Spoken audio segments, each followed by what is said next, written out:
Hi, this is Ram Kumar from Yarn Research Foundation.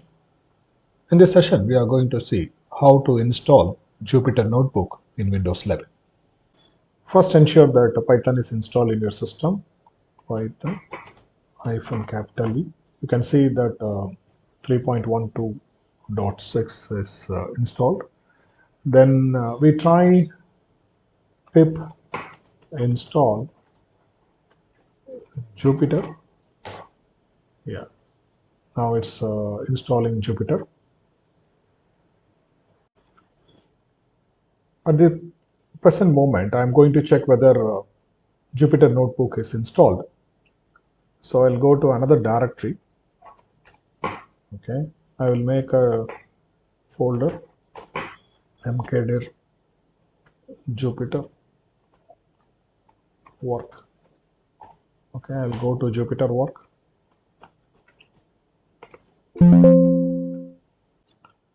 Okay, after this installation, let us check whether we are able to access the Jupyter Notebook.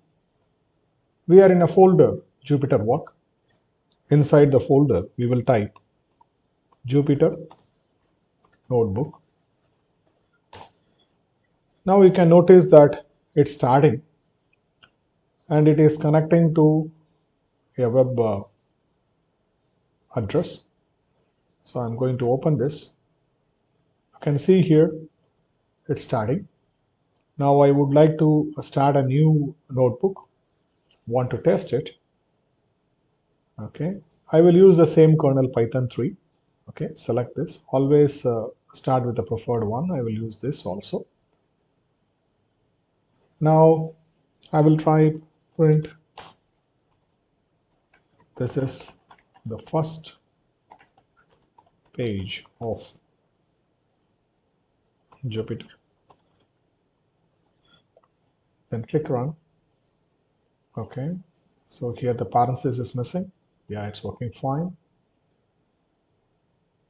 Now again, there is an invalid syntax. I have to click this.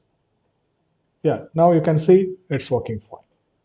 So like this, you can start exploring your machine learning, deep learning applications with Jupyter Notebook.